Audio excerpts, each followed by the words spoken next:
What's going on, everyone? Welcome back to episode 132 of the Lombard Trucking Show. Thank you all once again for being here. Appreciate you guys tuning into the last episode of my Ironman Florida recap. And I will tell you this, I am still recovering.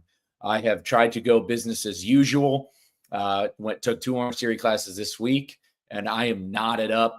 It's wild. It is a 2-3 week turnaround, no matter how you chop it up. And what it does to the body is something I'm learning every day. And this is all part of the learning experience out there. Truly blessed to have been able to, it's really making me reflect on and being blessed on what I was able to accomplish there in Panama City Beach. But the recovery has been, I want to get, it's when you ride that high for so long, you've been that high volume and then come to a screeching halt. And now you got to like ease back into it. It is tough. It's because you just want it so bad. It's, if you've ever been injured, I'm sure if you've ever, broken a bone, how horrible it can be. But anyways, enough about that. Before we get rolling, I got to, because I didn't say it enough in the last episode before we get started, because I got an amazing guest on here. I'm excited to have this conversation, but I got to give some shout outs to some people who are really helping make things happen. And especially why I'm very bullish on 2025.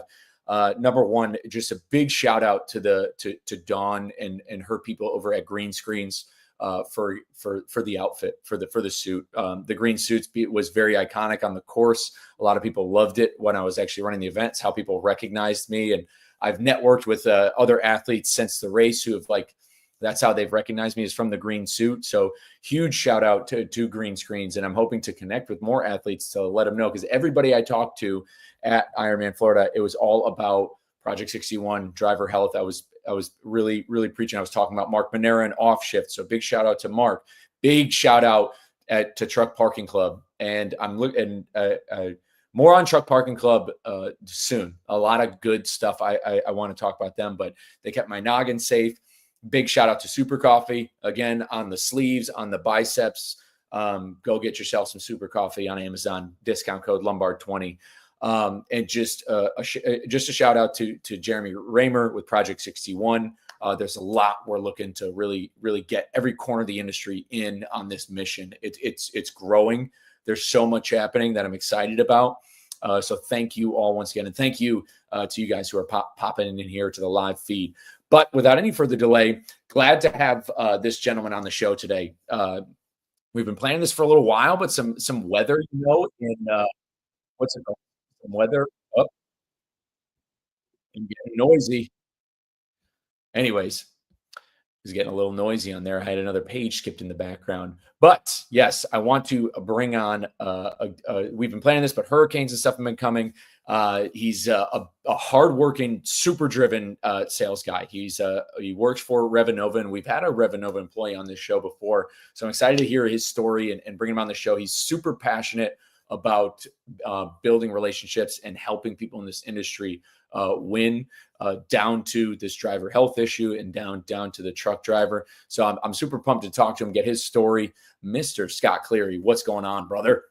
As I like to say on the Domicile Pod, what's up, Mike? How we doing?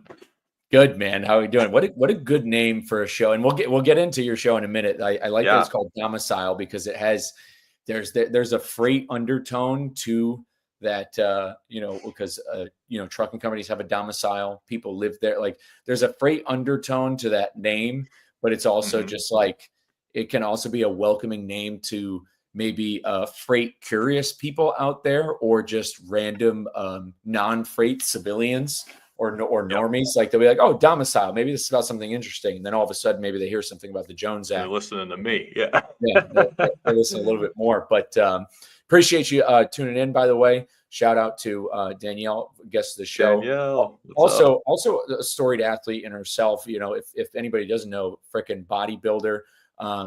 Got to give this woman a lot of credit. She's gonna make waves to come in this industry for decades. So thanks for tuning in. Agreed. Danielle. But let's roll right into it, man. Your LinkedIn is powerful. We talked on the phone a couple of times. We've been hanging out. You get me fired up. What's the Scott Cleary story? Yeah, man. No, I appreciate it. Like you said, we were dealing with some weather with Milton. That first conversation, we were just fighting to hear each other over just what was obviously terrible cell service because it was just a disaster, like a war zone over here. But no, the abridged Scott Cleary story is I originally grew up on Martha's Vineyard. For all those who know what Martha's Vineyard is, I grew up there.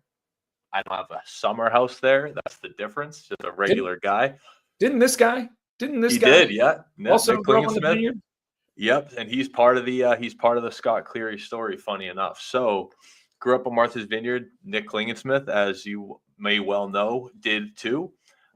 He doesn't tell this story enough, so I'm gonna say it here live finally, because every time when I tell people I'm close with Nick, they're surprised, like, oh, he's the best, he's a great dude. I'm like, yeah, we actually go way back to when I was like 2, and everybody.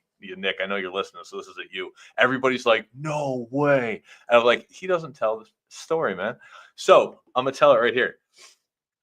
From Martha's Vineyard, Nick is to his first job was working for my parents in their muffin shop called Mrs. Miller's Muffins down on Dock Street in Edgartown. So for anybody who's a fan of the movie Jaws, when that red Jeep drives by, that storefront, the first scene, that's the shop. It just wasn't that then.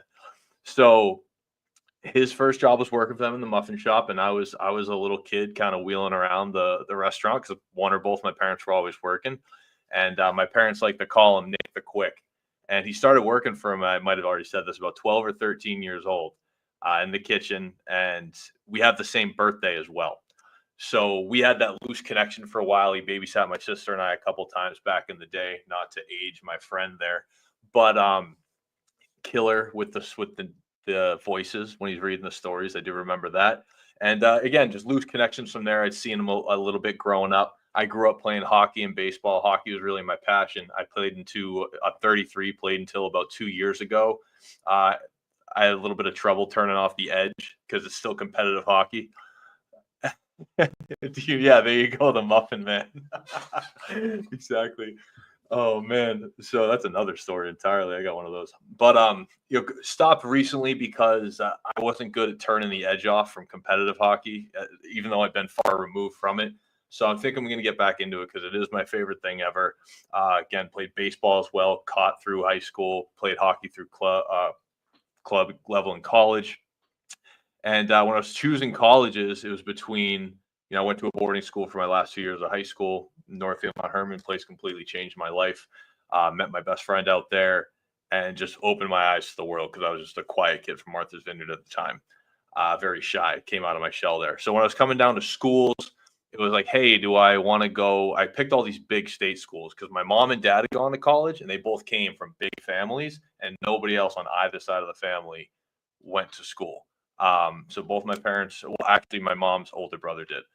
Pretty smart guys, but either way, not a knock on any of them. They're the ones that do it. So we didn't really know what to do. So I was applying to all these big party state schools because I'm like, I'm from an island. Now I'm at prep school. Like I just want to freaking party.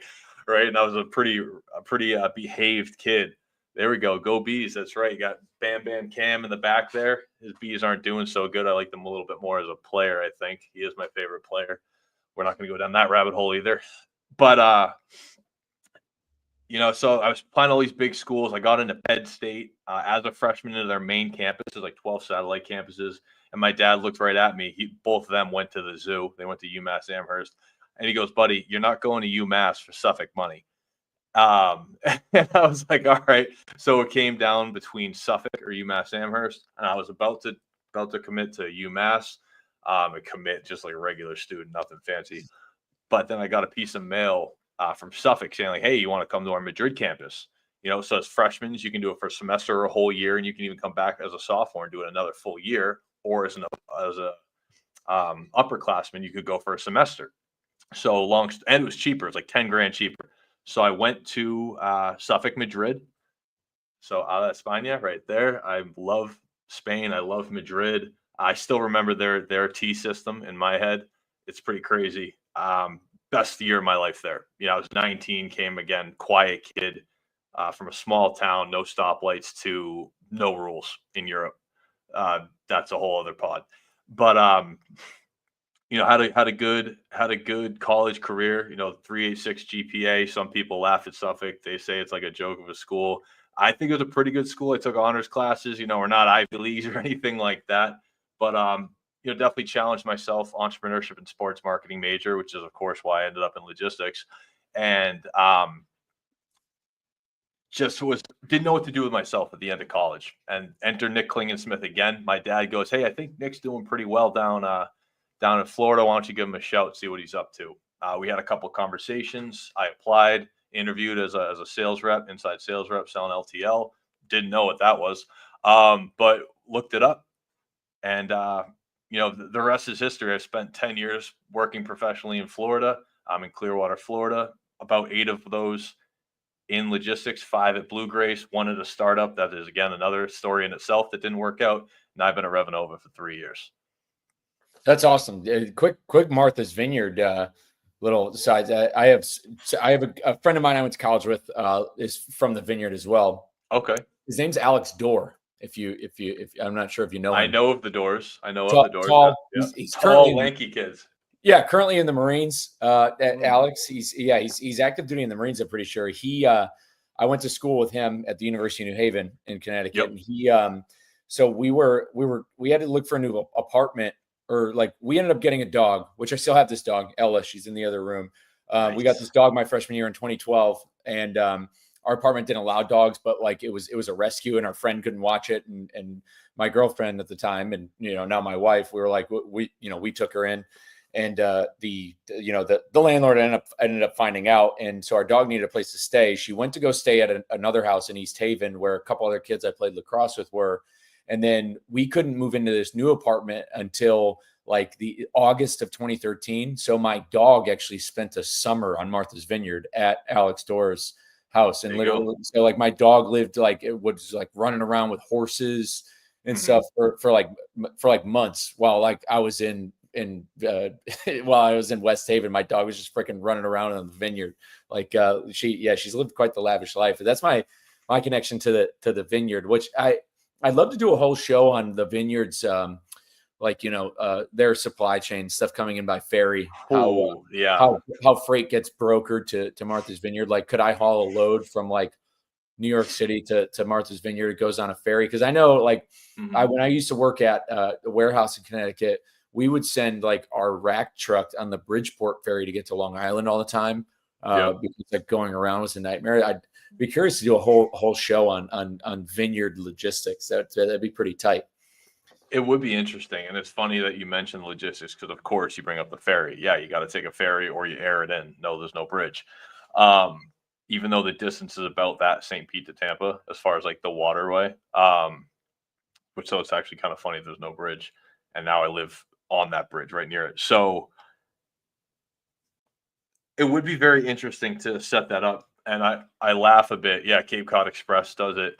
You'd probably go through them. Good point, Nick. And it's just too funny because I'm on a vineyard page, like a locals page, just to stay in touch and see what's going on. But I've learned it's just a bunch of complaining. Sometimes there's some good stuff in there because people get like way too fired up about the simplest stuff. But a big complaint on there is the ferry, and it's just atrocious. And my mom could come on here and just tell you in her accent how terrible it is, and just how ridiculous. Just like the ferry be like half empty, but you can't get a reservation. Like it's just the whole thing's a debacle. So we don't have to get into all that, but it is pretty fascinating. And there are specific freight boats to bring the trucks over. And it's an interesting having them on those little streets because it's all two ways.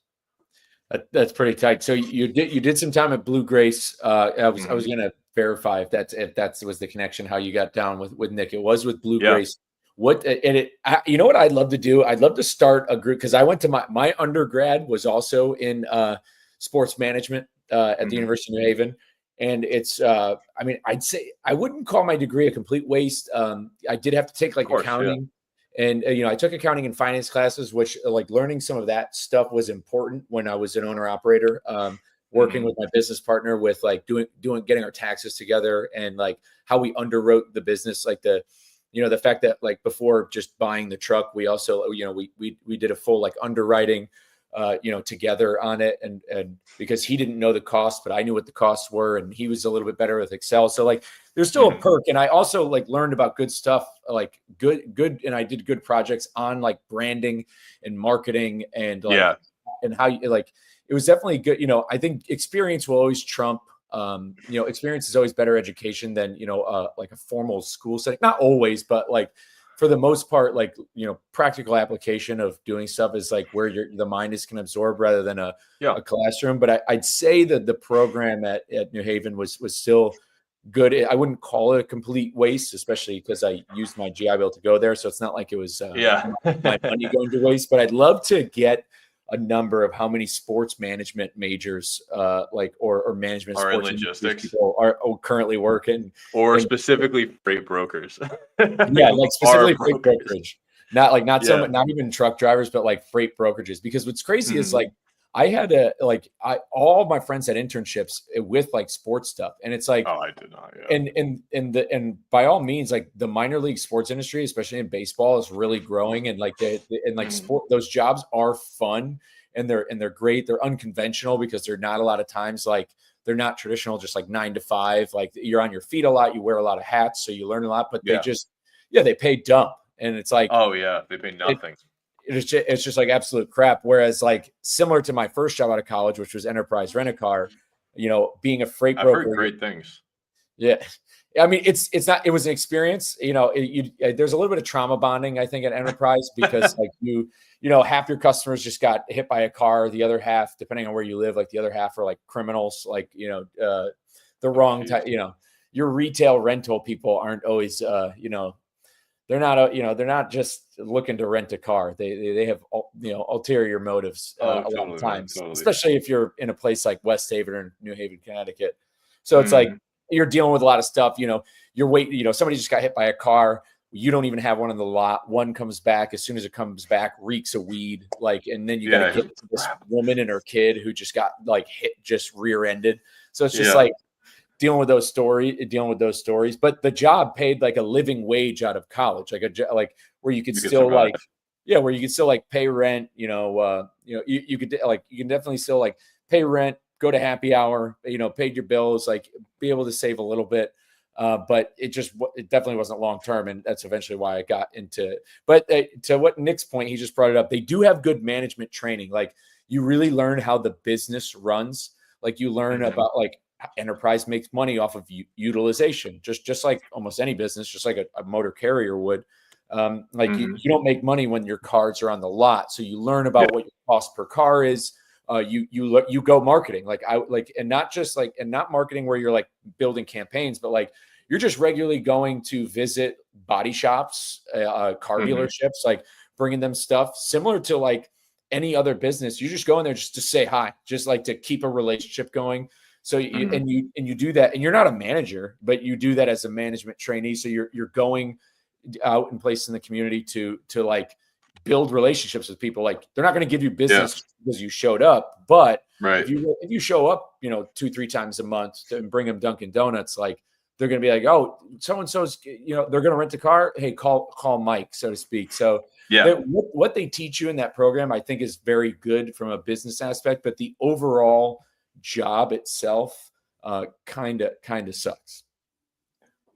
But enough about me and Enterprise. I want to hear a little bit about your like you died, like, so, you went to school for sports management, you start working at Blue Grace, you're a broker. What's like, number one, what made you stay? Because turnover's high in the brokerage. It's definitely a meat grinder in a lot of ways. Reed, good friend of the show, has talked about this. So, I mean, what got you to stay? Like, was it being near Nick? Was it like your coworkers? Did you find fun in it? What kept you, ready to go in and just rip phones and get the job done? Yeah. So I was right out of school, right? So I got out of school, was bartending, and then moved down to Florida in the fall.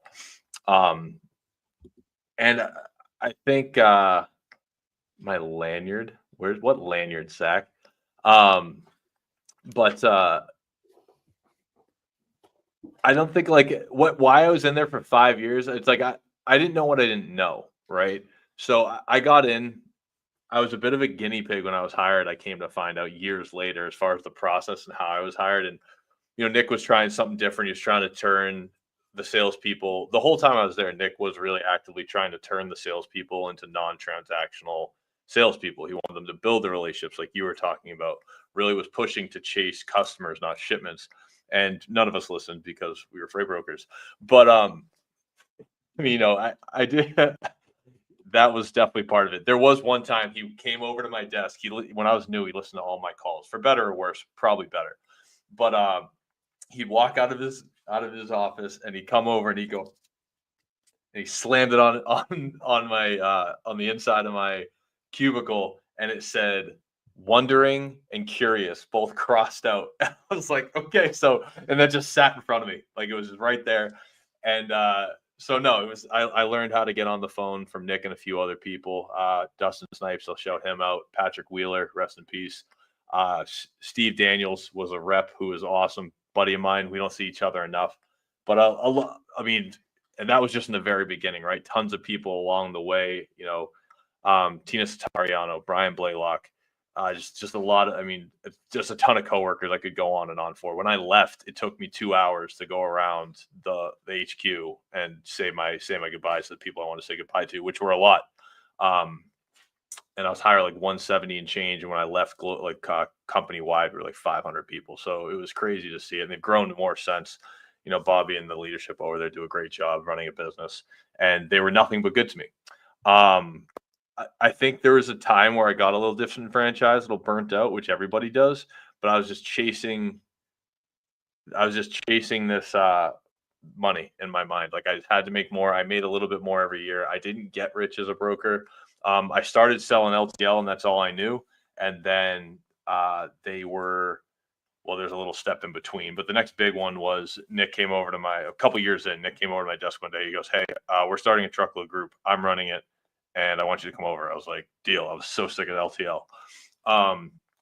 And that was the beginning of me realizing I like bigger deals. I almost went into enterprise on that side. I just decided to stick with the brokerage side of things, but in hindsight, that probably would have been a better path for the way I think and the way I like to sell, given what I do now.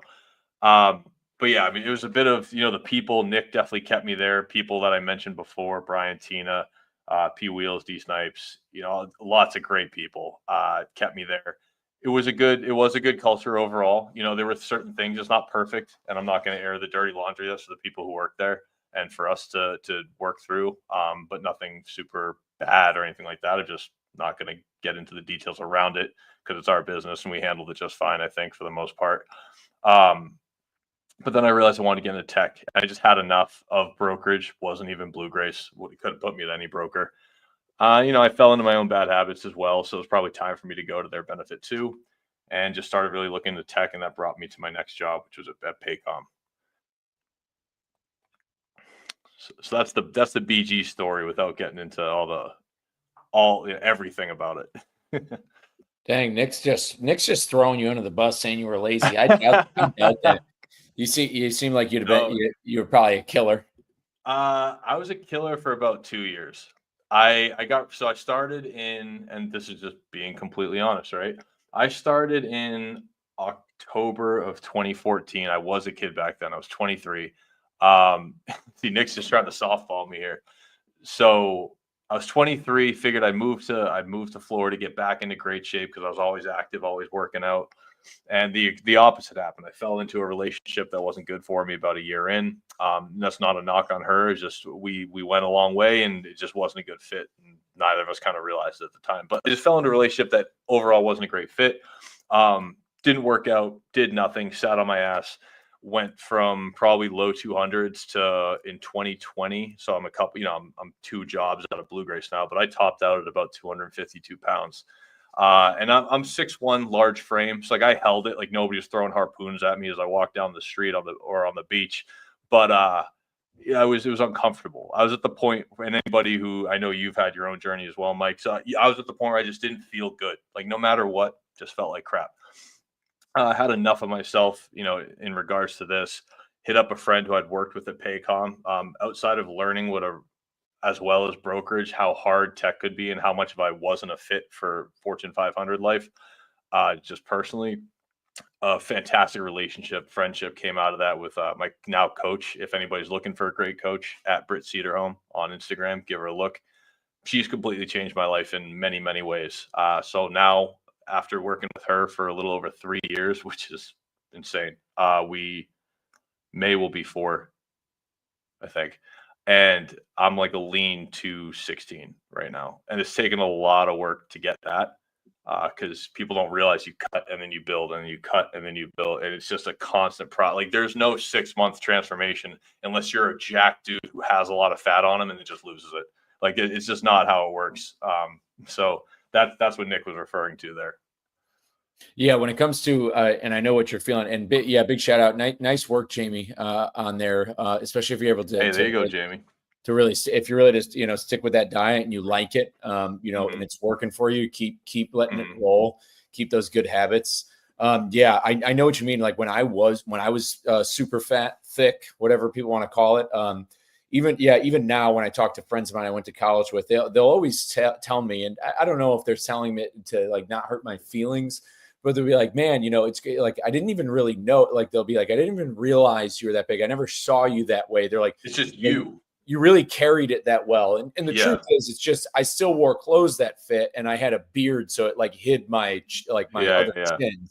And it's when I look to make transformation, because I don't like making those transformation videos. I do it because I'm trying to, share my testimony of telling me like, it's never too late. It's not impossible. No, exactly. And doing that. And it's number one, it's hard because like, I still have kind of like body dysmorphia in that way of still like thinking I'm in that body. And then it's hard to find like this is kind of like, where ego, it sounds like, but it's hard to find a good picture where it looks like there, because it is a drastic transformation. It is 100 pounds. Like no matter how you chop it up, like I was almost pushing 280 and I float now between, right before Ironman, I was, low 170s. Now I'm 178. So it's like, whether it's, water, I float within those 5 pounds. So it's 100 pounds how you chop it up. But in pictures, like I was like, number one, I lived in the Northeast. So it's like, I was in hockey jerseys a lot. And like, you psych yourself out of it. Yeah. If you're a thick dude, there's so many ways to still look good. And like hockey jerseys are up there. Having a beard don't wear skinny jeans. Just don't wear skinny jeans. Yeah. You just wear clothes that fit. You're going to get away with, like an excess of like 50, 60 pounds. But yeah, that trend. So it's hard to make that content. But yeah, I know when it comes to like how people feel, like, I mean, that's the thing. When I was like working in the warehouse and before I had started like losing weight, like I would have to wake up, like, because if I would get to the warehouse at 6:30 in the morning. I would get there at 6 a.m. because if I lived very close, I lived 10 minutes away. But if I got to the warehouse, like if I woke up at 6 and got dressed and I just got there like right at 6:30, like, and I was just like rushing out the door, I wouldn't be awake until almost after 7. So like I would purposely get to the warehouse at 6. So that way by 6:30 I was awake, because I would have like the brain fog for, upwards of an hour after waking up, just like not like just being cloudy, like just not feeling good. And then I'd finally start to wake up, feel normal. And then at the end of the day, just be absolutely drained and gassed, and would get right home and just, would just be right on the couch, never did anything. And then Friday, watching TV. Yeah. Then Friday, Saturday, Sunday was like, I'd get home and then I would find out who's going downtown to Haven, and we would go down there. We'd go to Regal Beagle. We'd be out until freaking 3 a.m. Saturday, I'd sleep till noon and then start drinking again. Sunday, go watch, like I'd start drinking at noon to watch the Steelers. And like and then I wouldn't be recovered from the hangover by Wednesday. It just became a cycle. So I appreciate you sharing that. And a coach is good. I know my shirt says coach because I am one, but like, I don't do what your coach does really. I do work with people remote, but not in a more in-depth way that you have. But I think it's in Austin, it's very saturated. There's people are saying like everyone's a coach, but there are, it's just like any job, there are good ones.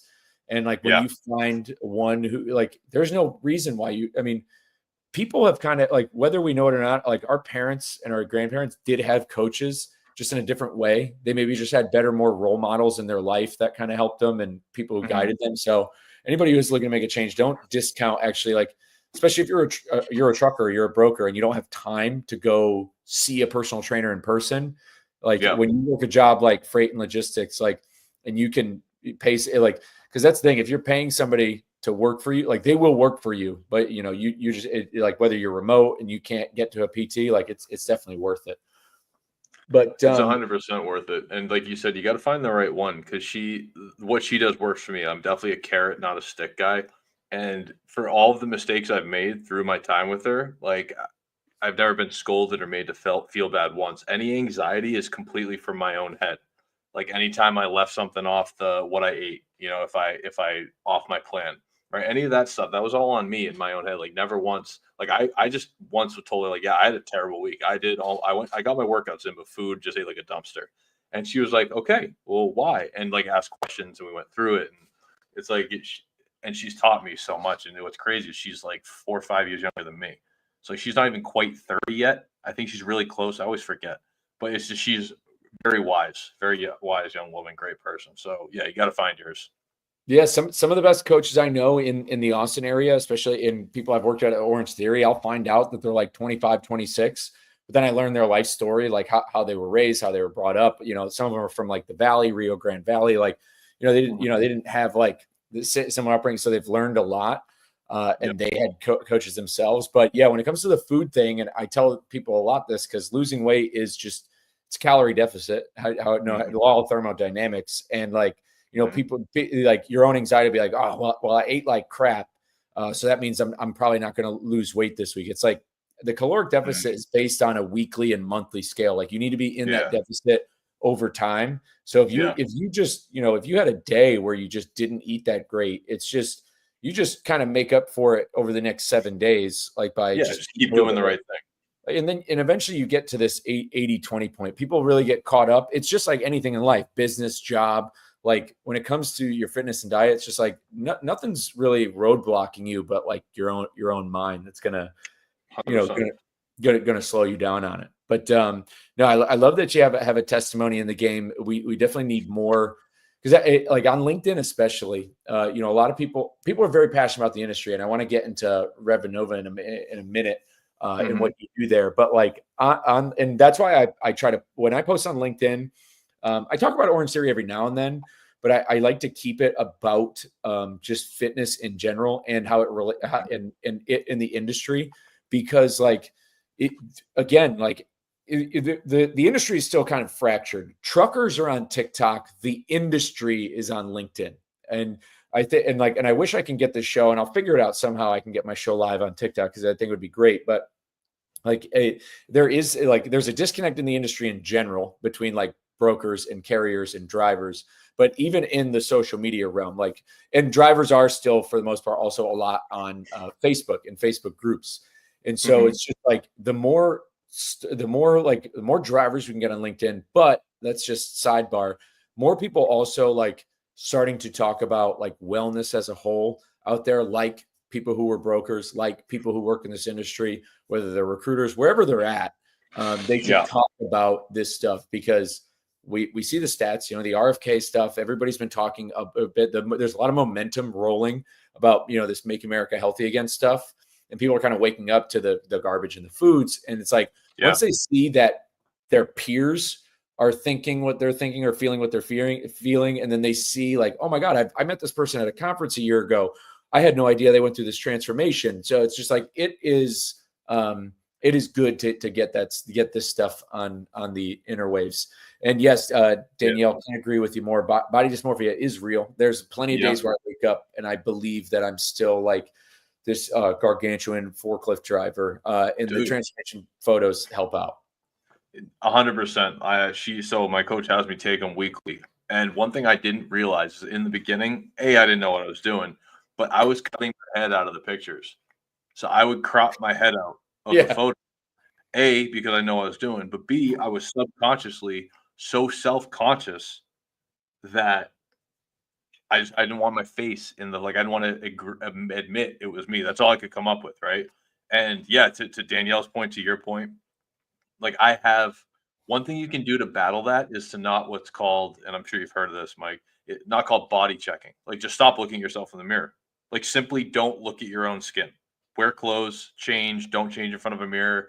Don't go in front of the mirror. I'm terrible at this. Every time I go to the bathroom, I'm always scrutinizing myself, and it's real. Danielle, there you go.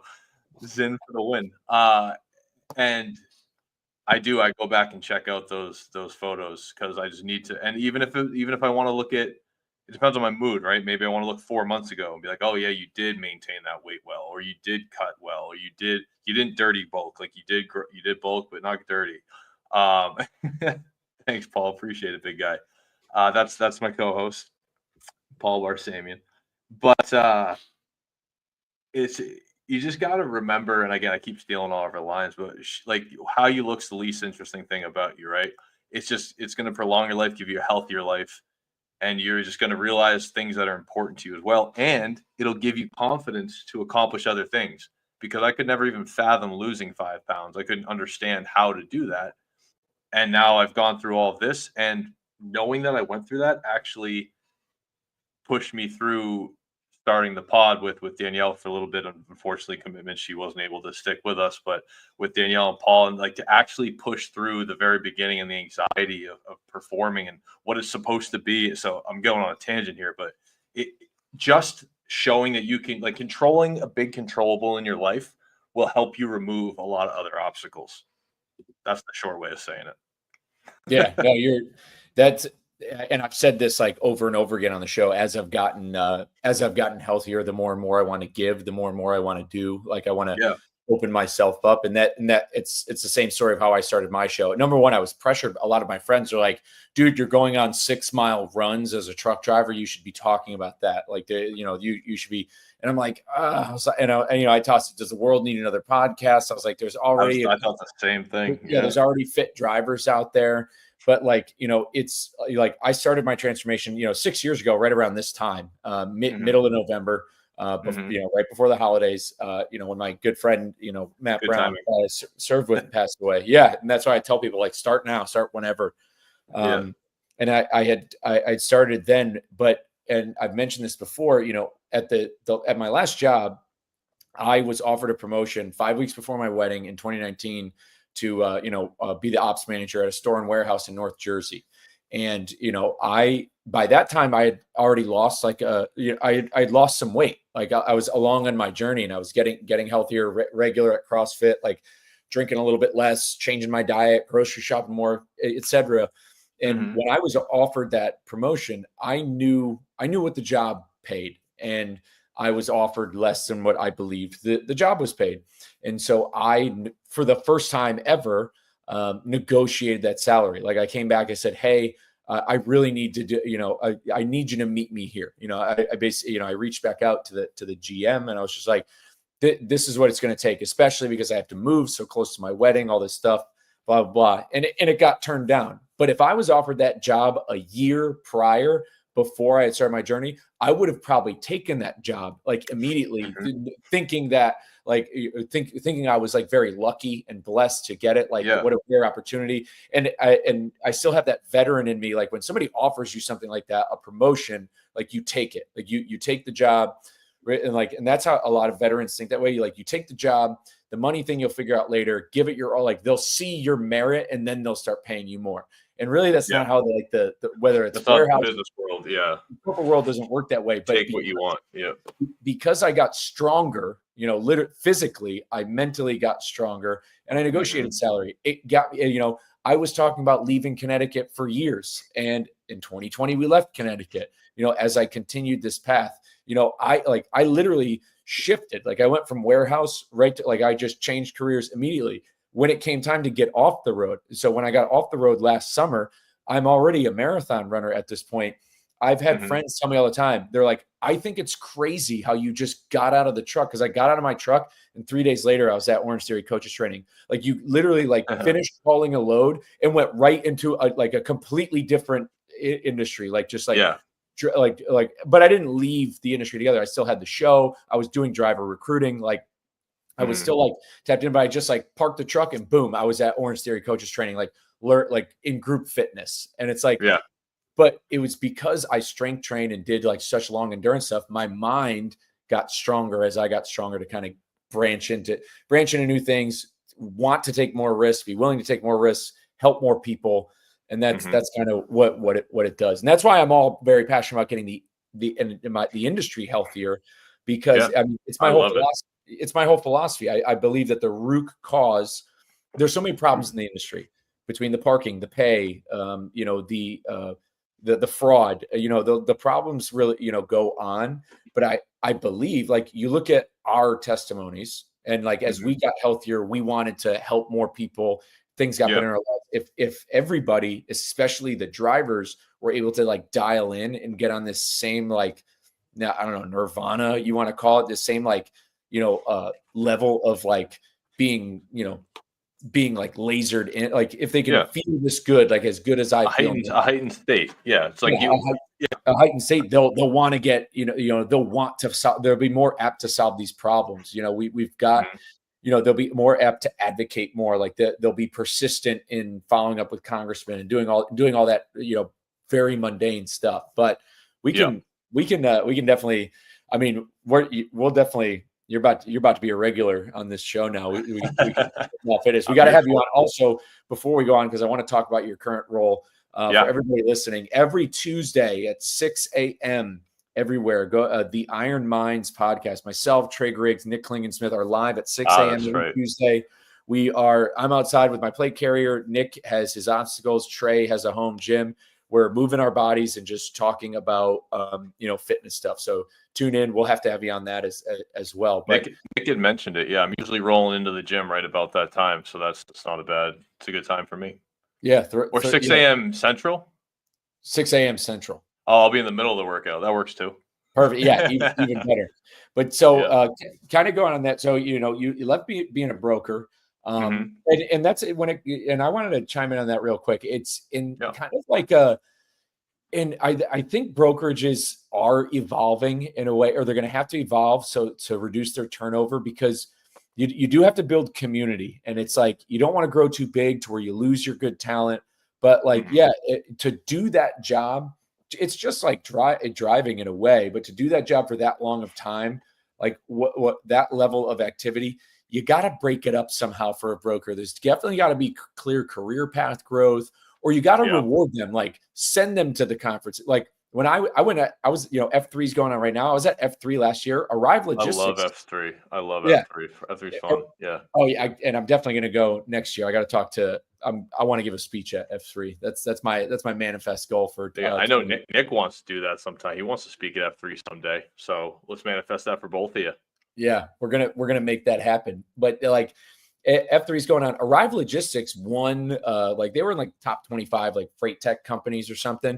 Nobody from Arrive was there, and I'm like, why don't you send a couple of your brokers, like some of your brokers, to this event, to just go out and talk to like all these other companies and say like, send your brokers to just like random event, like send them out. Like, I'm not saying like don't buy them pizza on Fridays, like send them to like free beer Friday. It's like, okay. Yeah, it's like, all right, dude, like, sick.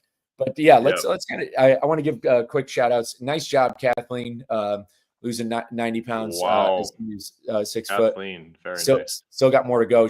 Kathleen, would love to talk to you. Would love to talk to you about this journey. Also, by the way, Rob, talking to Jamie on here. Rob, is your birthday January 10th? Because I'm also January 10th, which, fun fact, was the same day Caesar crossed the Rubicon. It's also the same birthday. It's also the same birthday. Google their birthday. Yeah. Oh, yeah. Google it. I have the same birthday as Michel Ney, too, who is one of Napoleon's marshals, whose nickname was the bravest of the brave. Very cool guy. But similar. Yeah, I can do a whole podcast about Michel Ney. Guy was rare breed. But you leave the brokerage space, you go into tech, you work at Paycom, and what did Paycom do real quick? Yeah, so they're HR and payroll software. They're Fortune 500, like $3 billion public company. So it was just way different, right? I came from two parents who grew up in Boston, oldest of three kids. I was the behaved one, but ironically enough. But and then I grew up in hockey locker rooms, and then I was a freight broker for 5 years, and then I'm at a job where I've got to be clean cut. I mean, which is, that's definitely my personality. I have to be shaved every day and in a suit every day, and in the office by 7:45, no later. And like if your chair was spinning at 5, they looked at you funny, which is okay. Like I get that, especially in the beginning. But their thing was they took young kids out of college, um, and they just beat you like a dog until you either made millions of dollars or you failed out in like 6 months. And obviously not physically beating you, but it's like it was just they had a good training program. It's a fantastic product. I'll say that. It just wasn't the best environment, best working environment. Um, and I have nothing bad to say about anybody in particular. Like everybody's where they're at in life when they're there. But I was looked at like I was nuts. Like they thought I was weird. Like it was a satellite office because OKC was the HQ and there were sales offices all over the country. I was out of Tampa, and just like they looked at me like I was totally crazy. And then some younger kids came in who were like athletes and stuff, and we got along better. But I felt completely out of place there. It just was not for me. But like I said, my relationship with my coach Britt came out of it. So if nothing else, there's a few other good people there too. But if nothing else, I got that. I wouldn't have had that without Paycom. And they told me it'd be the hardest job I ever had. I go, do you know what I do now? And it was the hardest job I ever had. Damn, that's. I mean, I think I've met a few people who worked at ADP or something, but I didn't know much about that. But it at least got you in the tech space. So how did exactly. How did Revanova come into play? How did they seem to be? They were your saving grace here. No, so I did Paycom, and then COVID hit. I played Xbox for 4 months and got fat and fatter, and then Nick was running a brokerage for a guy. You can Google this, Cedar Grove Logistics. The CEO is doing time right now for white collar crime. So I actually talked to a Fed while working at this place, and Nick was not part of any of it. He was just running the company for this guy who's running this BS corporation. And Nick could give you the fun dirt. It's all public information, and it's hilarious anyway. But so did that for a little bit as a broker again for 7 months. Didn't really pan out. Unemployed for like another month and a half, 2 months. Then I worked at this fintech company, Cross Border Solutions. It's been rebranded, if you will. Some good people there too, and made some good friends at that place. But it was absolutely selling waterfront in Arizona. And I sold it like it was the best things in sliced bread. Like I had no clue that it was like smoke and mirrors for the most part. And it was hard to sell. Like sell the tax people. that's who I was selling to. It's terrible. So again, made some great connections there, and is actually through a mutual friend. Josh, what's up? We had a great conversation earlier. It was great to be introduced to him. But so how Revanova came along again. So that place laid me off after like three rounds of layoffs. They were just bleeding money. One of those startups, it just was full of it. And I was like round 3 of layoffs. So I've been there a year. So enter Nick Klingensmith again. Him and I were talking more, and we've been buddies. We've been getting closer and closer every year that I live here. But he started mentoring me again. He's like, "Hey man, so like freight tech," and I was like, "No effing way, no." He's like, "Shut up and listen to me." He goes, "Freight tech, not freight. Like you don't have to get into freight again. Get onto the tech side of it." Right? I was like, "Oh, okay." Like dummy. Of course, right? So I just start looking at all freight tech companies, interviewed with a few, never heard of Revanova, didn't even think TMS because I knew I wanted to sell something needed and expensive, and that's why I worked at Paycom. So I don't know why my brain didn't go, okay, find this in the freight tech space, which was TMS. And the only TMS I actually talked to was Revanova. Didn't even know what I was getting into, but I had a great conversation first with Mike Horvath, one of our co-founders, then Charles Craigmile, our CEO and founder. And the third interview, funny enough, was with my now boss, Jeff Parisi. Couldn't say enough good things about any of those 3 guys. And that's not because they're my bosses, and it's not because I'm on a live show right now. They really are fantastic people. And I do believe that they want what's best for all of the employees at Revanova. No doubt we've got our shortcomings internally, right? There's areas we can improve. There's things that we're not perfect at, but that's any company. That being said, I will see. I never really say this on LinkedIn because I don't want to be like that guy who's like biasly boasting about his product. But I do truly believe that if you put all of our capabilities on paper because of the Salesforce platform, there's not a TMS out there that can do what we do. And I'll say it. I don't care. Bring up any company. The overall flexibility and capability of Revanova will outrun any other tech that's out there for brokerage and soon for fleet. Fleet's out, but give us 2 years. McLeod and TMW, that's what we're coming for. Yeah, I was going to say, like, so there's a timeline to this, because I was going to ask who your current customers are now, which I know I had this this similar conversation with Danielle, but there's new viewers on this, a lot of people on Twitter checking this out, so there's people who are interested in this. So if you like, you're telling me there's nobody else who can compete with it.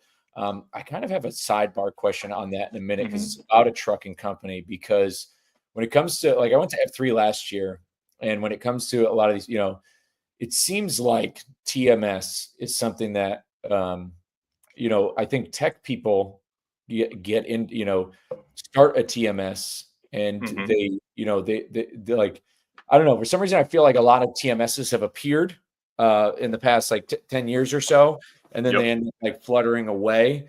This isn't a dig, because clearly Revenova has staff who's very bought in and is like very much invested in the entire industry.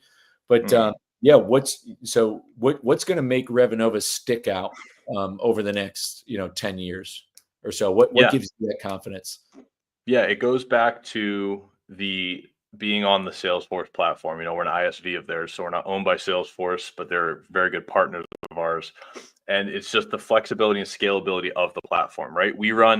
Our CEO likes to joke with people like, oh, what year of whatever are you on, right? Because we have 4 upgrades a year. We have 4 software upgrades a year.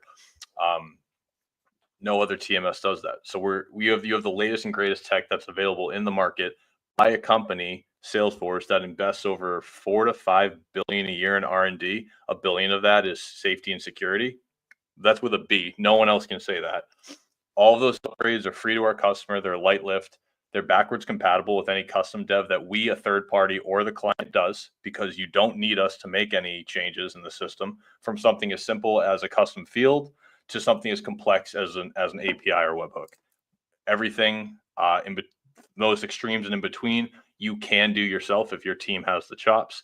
Again, we're here to help you with it as well. And people are going for what might look flashy up front, or like, oh, no implementation fee. To me, flashy is good, right? You need it to look nice and be nice. The UI's got to be attractive, which ours is. But if companies, I think we're in a big tech bloat, to your point right now. Revenova's been around since 2014. We celebrated 10 years this year. And our ownership group, Charles, his brother Dave, Mike Horvath, Jeff Parisi, they've been with Salesforce for 15 years. They had another company before this on Salesforce. And Charles used to run the brokerage at Schneider. Like, those are good people to be buying a product from. Like, they're going to do the right thing. They're going to get you as much of what you need as possible. Customers have a say on our timeline. And I could keep going on, but those are really the things that set us apart. No, that's awesome. I love how fired up you are about it. So if I'm a brokerage, for example, and or whatever, and like, say you're, depending on, because I met some people at Broker Carrier Summit from Turvo. So say I'm already a Turvo customer, and you don't have to answer this. I just like love a little bit of role playing, not the fun way, but like if I'm already using Turvo, like what's going to get me to leave Turvo to come to you? And I understand that I think coming with the belt buckle of Salesforce is probably, it could be a huge part of that. And it's like it could be like the ear catcher. That's how that's your knock, and like they'll answer that knock. But yeah, say I am doing Turvo, things are good. And I bring in Turvo because I've met some employees at Turvo. I like them. I don't have a bad thing to say. There's I like, this isn't a dig against them. I'm just bringing that up. It could be could be anybody. We could talk about Oracle or broker TMS from DAT1, like whoever it is. I just shouted out Turvo because it's the first one that came to mind. Sure. So you're asking essentially, so the Salesforce gets you in the door, but that what really changes it? What pushes it across the line? Yeah. So I think what really pushes it across the line is that the fact that we have a roadmap of, again, paired with the updates that are allowed with what we do, that are available through, the Salesforce platform. but our team is constantly evolving and brainstorming, working through what that product roadmap looks like. And they take feedback from our customers. So we don't go into a deal and say, oh, we'll build that for you. Or like, oh, yeah, that'll get done. Like, if we're going to do something for you, it's going to be on the statement of work and we're all going to agree upon it. And the usually CEO or CFO of the company is signing off on it. So if we are going to, there aren't empty promises as far as what me as a rep is going to bring to the table, because I'm going to bring in Jeff, my VP of sales and one of the co-founders, or I'm going to bring in like a Danielle to make sure that what I'm telling them we can do is going to actually be possible, because I defer to her on things I'm 90% sure on, because I want to make sure I don't misconstrue it even a little bit. And again, it's going to go on paper and everyone's going to agree to it. And if there's a scope of hours attached, then they know that there isn't. The idea is to not have things come up later, unless, of course, things that are come outside of the scope of work, that happens. But everything that's needed is discussed, planned out, costed out, and everybody knows what to expect. And I think that is something that's missing maybe in a lot of other companies. Yeah. So really, I mean, what I love about that is it comes down to, and this is where I think things get lost as things become so tech heavy, is Mm-hmm. comes down to the service. It's like what you're describing is just a powerful way of saying, like, it's the service. Like, yeah, the tech's good, you got the name, you got Salesforce there, but like the service you're getting is hey, you're gonna do your best to out service your competitor. That's Yeah, good stuff. and that is something that we're constantly evolving, right? We're large enough to the point where we've brought on a CSM group, so they're helping solve pre-existing or previous issues that current customers were experiencing, as in, needing help quicker on certain things. We had a help desk, of course, but we got to the point where we realized, oh, we need a CSM team, and we pivoted to that. Jeremy Estep, our new CRO, has been big in helping us become more strategic in areas like that. And another thing I think is worth bringing up, and again, this isn't, I mean, if somebody out there who's a competitor of mine hears this and takes this as a dig, that's just your own problem. But we are also, it's worth bringing up, we are not in debt. We're owned by Viking Global. That's public information. They bought us for, I believe, it was 63 or 68 million. Shortly, the agreement was inked right before I was hired in April of 22. So yes, we are owned by them, but we were already a cash positive company. We remain a cash positive company. So all this tech bloat, we're not a part of that. We have zero debt. We are not owned by another brokerage. We are not owned by another conglomerate. And again, you don't have a black box system. You have an open API, system that I talked about previously. But I think you talk about that tech bloat, and I think it's worth bringing up that when these companies start popping and they go away, we're not going to be one of them. Yeah, and that kind of links, because I wanted to bring Jamie's comment up there for a moment. He talks about VCs pulling funding on freight tech projects with the prediction. Mm-hmm. I mean, it's kind of the same as any other business. Is, yeah, you're going to see, and we've seen it happen we've been seeing it happen since the great freight recession has happened. Is like the rise and fall. You're seeing who the survivors are. You're seeing who's the pretenders. And you're seeing it on the carrier side too. I mean, and I've said this, I've compared it to Lake Mead, like how Lake Mead is, it's had droughts, and like in certain parts of Lake Mead, and I think a lot of it's filling back up. There's probably an article about it. Either way, I was saying this like in the midst of like my G-Face debacle with my good Armenian friend G-Face, who's the world's best grifter, is essentially like freight fraud. And like you're going to see it on the freight tech side too, with the economy getting bad. Like all the fraud already exists in the freight industry in general pre like 2022. So it's already there, but for the most part, the economy was like normal, like it had its regular ebbs and flows. And so it was very hard to catch on to that freight. And I think technology, the advancing of technology has also led to more of this fraud. But for the most part, like this fraud, like during peak COVID, nobody caught fraud or nobody cared because things were good. Freight, and then as the water levels died down in Lake Mead, all the dead bodies that the mafia had been getting rid of and stuff, all these dead bodies and ships are washing up. You're finding the bodies in the barrels. And that's kind of what happened to the freight market, is like it started to dry up. And all of a sudden you're like, wait, and like with the freight that's moving, you're like, hold on, wait a minute. And like all of a sudden now, fraud is like one of the biggest major issues. And I think FreightWaves just had an article about how many complaints there have been about fraud in the past X number of years, like 80,000 or whatever. I don't have the article offhand, but in the same kind of thing with freight tech, like we see like a lot of money was flowing in because, this use of tech and freight seems so promising. And when people with certain degrees and resumes were implementing tech into the $1 trillion logistics industry that people love talking about, they're like, wow, VCs will see this as we need to give money, not realizing like you're not just giving money to a tech company. Like you're talking about the freight industry, like freight tech in general. I've become to find more fascinating because as cool as tech is and trendy, this is still an industry that is so customer facing, built off service, built off of building relationships more so now than ever.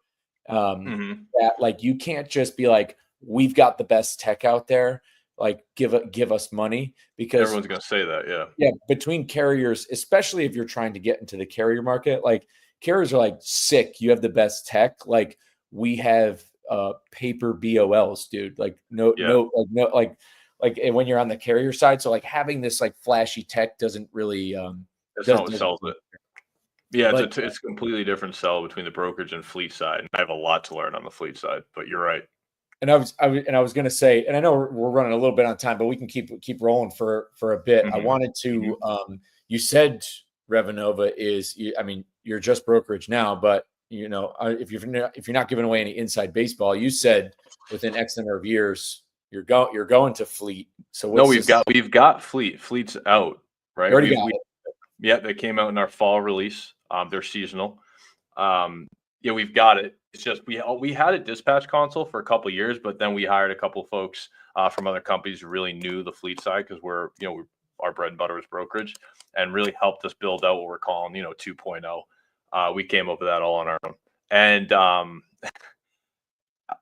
just saying 1 to 2 years, because of course it's going to take time for us to learn what's needed. Some who have already bought in, like Dot Foods is a client of ours, heard of them, and it's going to take time for us to really be grabbing at that market share. That's why I was saying a couple of years, but no, we've got it. That's awesome. And you're actively selling it right now, and you're kind of just writing the playbook on how you're going to get it to more carriers. Yeah, exactly. So, right, again, you said it's a different sell. It's not just, hey, we've got great tech. It's like, it's really finding what are your problems and can we solve them? And can we solve them very easily, right? It's carriers are less apt to try, and I'm painting with a broad brush here, but less apt to try the latest tech or really care about the latest tech. It's really just taking care of their drivers, making sure their assets are in good shape. TMS or dispatch console is probably back of mind. But yeah, no, it's going to take some folks to buy in on us, to trust us based off pre-existing customers who already have their brokerages with us and want to move their fleets over, or companies who maybe are just a carrier, right?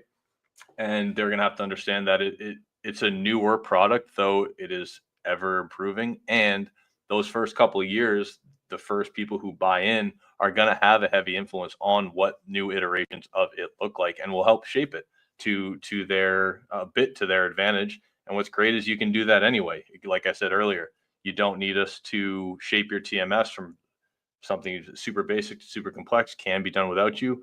And one other thing I hadn't mentioned is we don't have access to your data. No, I don't think anybody else can say that. Maybe, but a couple of people might say they do. Yeah, quick, I guess, and I had a little bit to touch on there, but yeah, Jamie's wondering. He's wondering if you're, I believe CSM. He's talking about probably your service. Are they here in the U.S.? Yes, everybody's U.S. based. There you go. We're a U.S. based company, and all of our service, all of our sales, dev, we're U.S.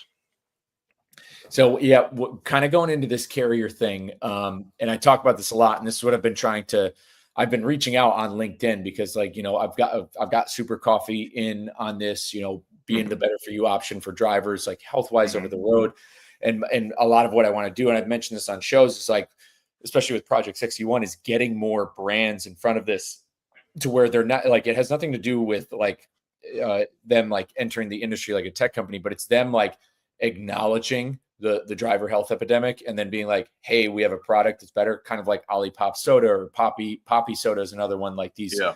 better for you options out there. Mhm. And it could also be like other things like athletic greens. Like I think greens is a great supplement that drivers could probably take because they're not going to Absolutely.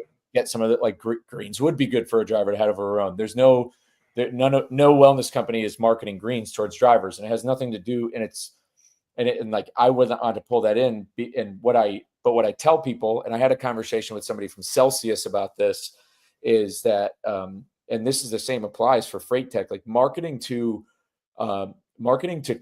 there's two different like strategies. Like marketing to a motor carrier is different than marketing to a driver, but they can be Mhm. the same thing, but a lot of times different, because sometimes a motor carrier is just one truck driver, but Yep. some motor carriers are also a, an asset based a brokerage that has moved on Mhm. to that side. So marketing to them is a little bit different than marketing to a carrier. And so I think it's, and this is me just like I said, I'm just spitballing Yeah. here. If I work at Revanova and I'm trying to make the dent into just motor carriers, not like like I'm trying to talk to John Smith, who's got 10 trucks, and I'm Mhm. trying to sell him on it. I mean, I Right. feel like the best avenue, and like I said, I'm just thinking out loud, is always, because if I'm a 10 truck owner operator, and I think I've heard this before, like it is very easy to go from 1 to 5 trucks. Not Mhm. easy, and it's not easy, but it's like Yeah. in in the grand scheme of things, to go from 1 to 5 isn't difficult in normal market conditions. Like especially if you're a good businessman, if you're good with your numbers, you run your numbers right. Like you can go from 1 to 5. You could scale that, go to the bank, whatever, get financing. But to then go from like 5 to 20 or Mhm. like 5 to 10 is very huge. Like to go from 1 to 10 is very huge. But Yep. I feel like that's where TMS can come into play to Mhm. because it can help you cut costs in a way. And I feel like if you're a carrier and you want to own this company for your career, like I want to own this motor carrier, I want to give it to my kids, whatever. So like I feel like talking about a TMS like Revanova is, you got to, almost like I sell with fitness, you got to tie in fitness right into it. You sell it as like, hey, this is your company's longevity, so to speak. And Right. this is me just putting it out into the ethos to Right. anybody who's watching live. Like I think it to like, if me as a driver, like I said, I've never worked at a brokerage. I know brokers. Mhm. If I'm just like from what I see on my side, if I'm thinking of myself as a carrier, if I'm trying to like put myself in the shoes, I'm looking at a longevity thing, because it is tough to sell to carriers. Profit margins are razor thin. Yeah. They are, whenever a driver, and I said this all the time over the road, like whenever you hear somebody is coming, wants to help the industry, all a driver hears, and I'm sure Jamie will agree with this, is what a driver hears is, you want my Trying to money. sell me something. Yeah. Yeah, you want my, oh, you want to help, and they'll see it and they'll be like, this looks great, but things are working right now, and I don't want to give you my money. Like Right. it's kind of like it's Nothing's almost like, broken. yeah, nothing's broken, so why do I need to give you money? How's it gonna make it better? And like getting across that line, I feel like, is a challenge. But I feel like with what you've said in this conversation, if there's going to be a TMS to do it, it's got to be Revanova. Yeah. And like again, anybody could say, "Oh, it's biased, this and that," but proof's really there. Again, you ask 10 people opinions about Revanova, you'll probably get 11. Like a lot of things in life, but I've worked at companies that operationally don't have it, just don't have it, right? And we do. Again, are we a perfect company? No, no one is, but the people want to do the right thing, and our goal is to always, take care of our customers and our third party partners as well as we can. It's And I want to, so I do have confidence passing it from myself to the next person to get the job done now that the commercials have been agreed upon. yeah, absolutely. It comes right back to that service you said, and I kind of want to, because you have fleet out, and Jamie brings this up, and I kind of want to say it. You said it earlier about the carrier side. So, Jamie's kind of putting himself out there. He goes, simplicity is the most important to carriers. Like they do, like whether especially if you're a 5 truck owner operator, like because normally if somebody who owns 5 trucks, odds are the owner's driving one of them, so they're freaking busy, Yep. and their wife is running the books and doing the pay, The mom and pop.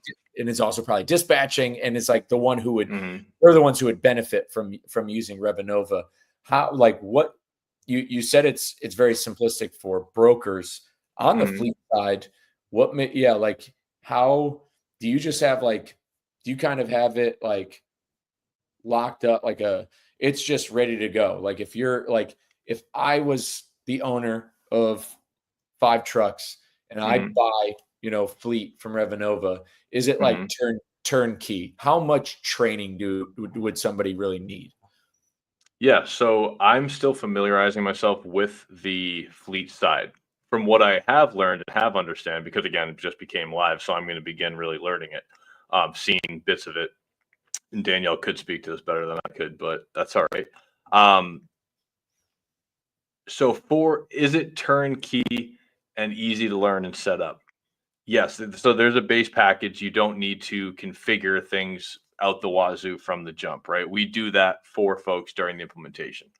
So we're configuring, we're moving the data over, which, the customer has a hand in certain aspects of these, and we're training as well, of course, hooking up the third parties. But from what I understand, the driver side of thing, the asset, the dispatch console is much more simplistic and less that needs to get done than a brokerage, right? Brokerage is a ton of stuff going on. On the asset side, it's like, hey, track my drivers, keep track of my trucks, hook up my ELD, and can I house information and quickly assign drivers to trucks and trucks to loads or trips or whatever you want to call it. And that is what we really focus on, is having the driver information quickly and easily available. There's even some like HR information that you can house in there as well.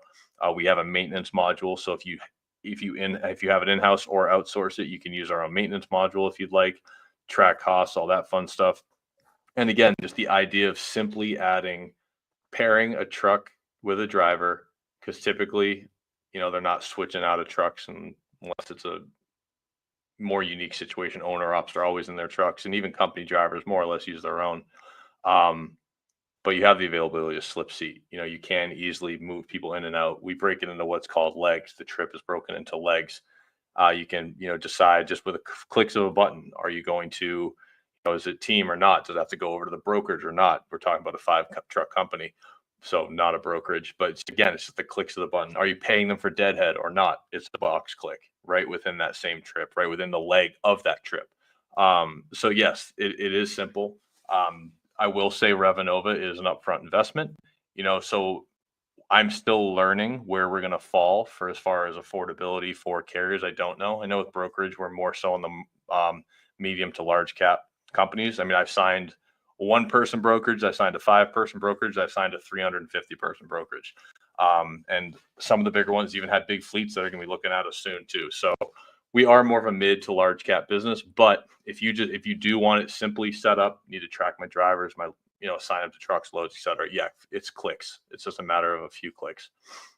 No, that's awesome. Well, I mean, always room to grow. It looks like you guys are headed in the right direction. Yeah, man. We'll definitely have to come back on and talk some more fitness stuff. I'd love to get a round table, especially with getting Jeremy on here and really hone in on this. It is like the primary foundation of what I got going on. Connecting, giving voices to people in the industry. Jamie, I really appreciate you. You're engaging, you're watching. Would love to, Jamie, I'm sad I couldn't meet you at Broker Carrier Summit. We miss each other. I would love to have, guys like Jamie come on and kind of share his story and testimony on things as well. But we'll definitely get you back on. But before we sign out, where can the people find you, and how can they help the Scott Cleary story? Yeah, man.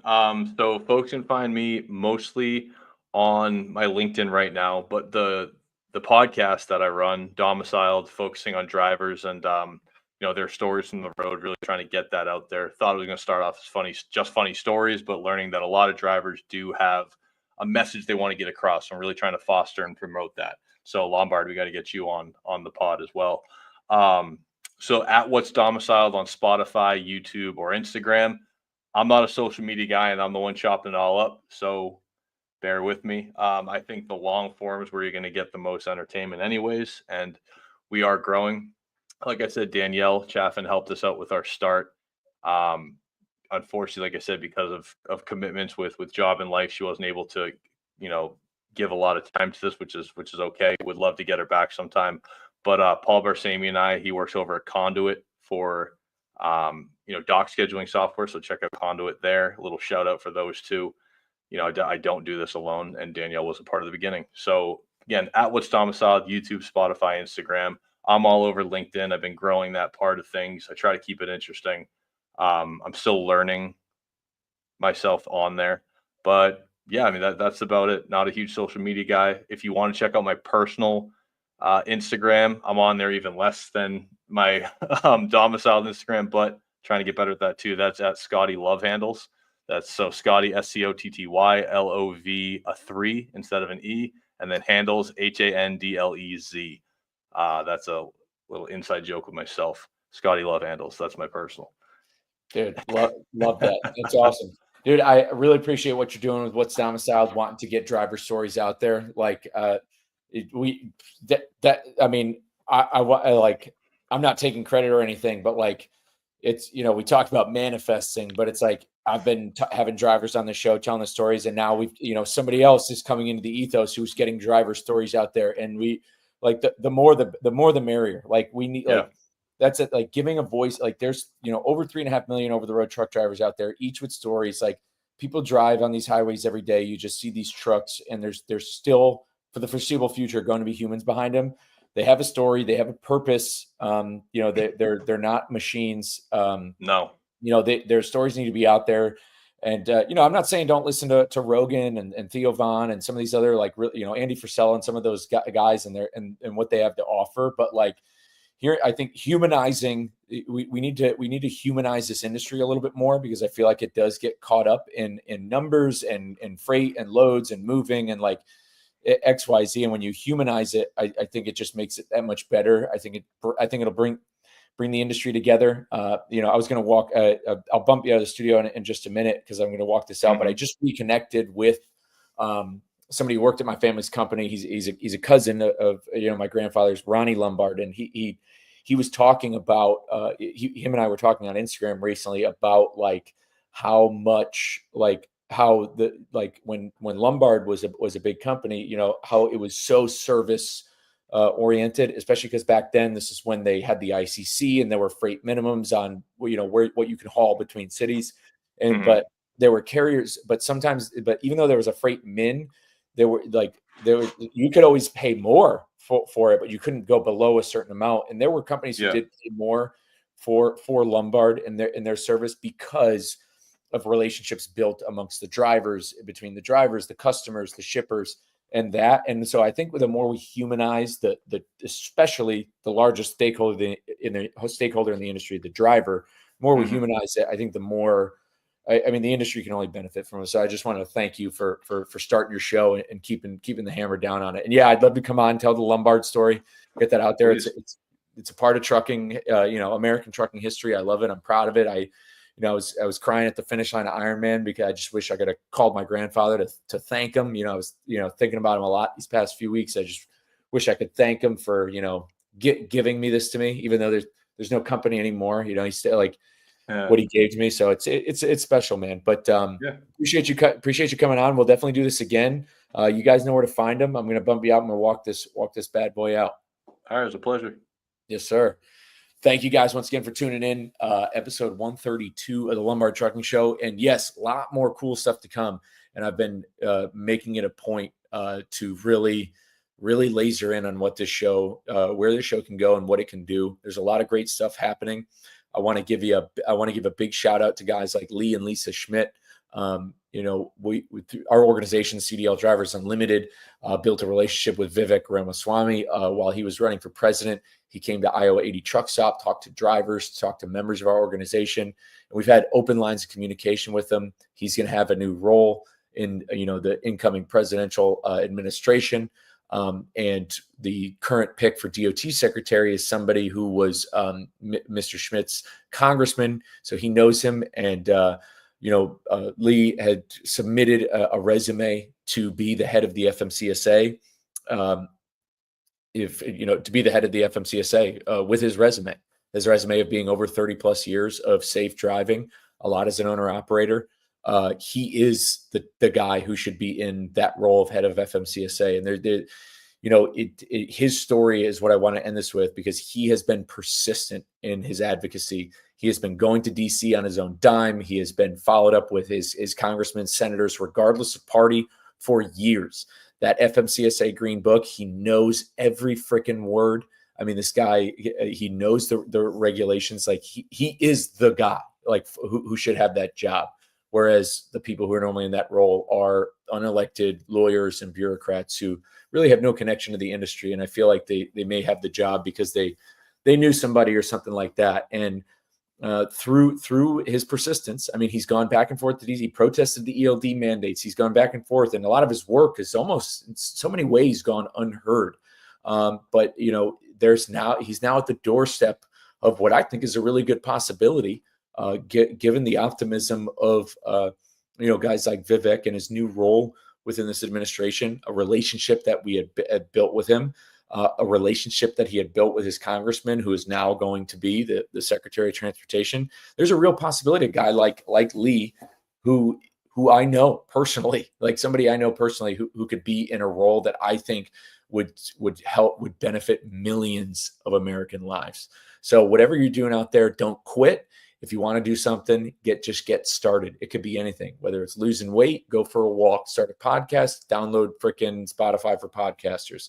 You want to, whatever it is you want to do, go out there and get after it. I'm excited to share some stories to come. I have been in touch with another Lombard who worked almost every job at the company. He didn't drive, but he loaded.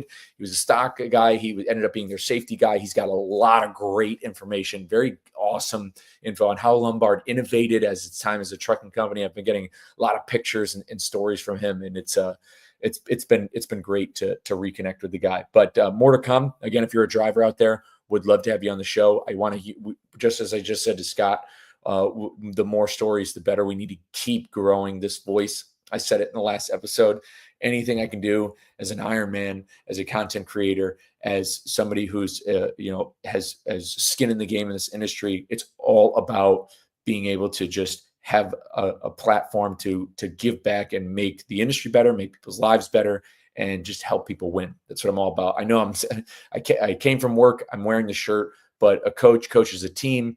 And a coach coaches a team to win. And that's what I'm trying to do, is help this team, everybody watching, everybody who comes on, every driver out there, is to help everybody win. So you watching the show, you sharing it, is a big part of helping people win. So I want to thank you again. More to come. But with that, guys, we're going back to the bench. Take care.